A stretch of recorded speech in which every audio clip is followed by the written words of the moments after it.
नमस्कार मित्रों, जय हिंद। मैं ओम पांडे अपनी वीडियो सीरीज सफलता से चढ़कर बोले के 11वें एपिसोड के साथ आप लोगों के समक्ष प्रस्तुत हूँ। पिछले वीडियो यानी कि सीरीज के 10वें एपिसोड में हमने प्राणायाम के महत्व की चर्चा की थी। इस एपिसोड में हम लोग प्राणायाम के महत्वपूर्ण प्रकारों की चर्चा करेंगे जिसे आपको अपने रोज़मर्रा की ज़िंदगी में शामिल करना है। तो चलिए प्राणायाम के लिए बैठ जाइए। एक स्वच्छ आसन बिछा लें। यह आसन ऊन या कपड़े का या किसी अन्य चीज़ का भी हो सकता है। आसन ना होने की स्थिति में कोई चद्दर, दरी या चटाई कुछ भी बिछा सकते हैं। याद रहे, ज़मीन पर तो कतई नहीं बैठना है, कुछ बिछाकर ही उस पर बैठना है।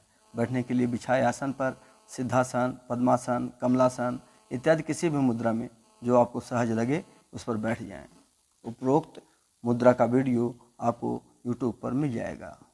उपरोक्त किसी आसन पर बैठने के बाद एक बात का जो आपको विशेष ख्याल रखना है वह यह है कि प्राणायाम के दौरान आपकी रीढ़ की हड्डी सीधी तनी हुई होनी चाहिए, तभी आपको विशेष फ़ायदा मिल सकेगा।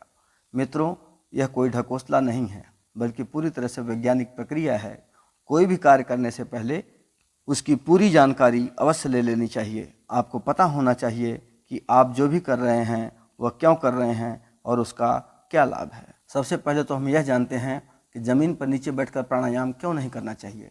किसी आसन या किसी अन्य वस्तु को ज़मीन पर बिछा कर ही उस पर क्यों बैठना चाहिए, तो इसका बहुत बड़ा और वैज्ञानिक कारण है, और वह यह कारण है कि पृथ्वी के अंदर गुरुत्वाकर्षण की शक्ति होती है जो हर प्रकार की चीज़ों को अपनी तरफ खींचती है। प्राणायाम करने से आपके शरीर के अंदर एक ऊर्जा का निर्माण होता है, और यदि आप खुली ज़मीन पर बैठे हैं तो पूरी ऊर्जा पृथ्वी अपने गुरुत्वाकर्षण शक्ति के माध्यम से खींच लेगी और आपकी मेहनत बेकार चली जाएगी।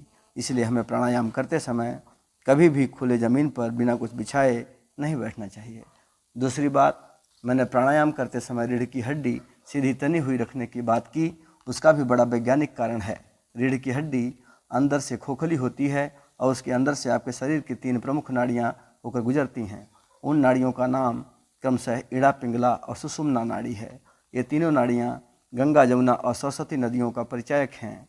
यदि कभी आप प्रयागराज के संगम पर गए होंगे तो आपको देखने को मिला होगा कि एक तरफ गंगा बह रही है और दूसरी तरफ यमुना। उन दोनों के बीच सरस्वती नदी अदृश्य रूप से बहती है।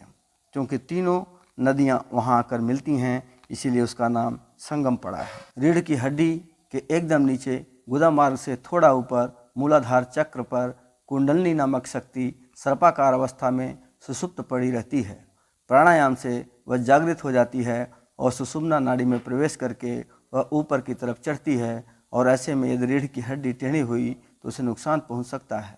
दूसरी बात, आपने पढ़ा भी होगा कि बैठते समय रीढ़ की हड्डी सीधी करके ही बैठना चाहिए, अन्यथा रीढ़ की हड्डी को टेढ़ी होने का खतरा विद्यमान रहता है। मित्रों, आज का समय यहीं पर समाप्त होता है।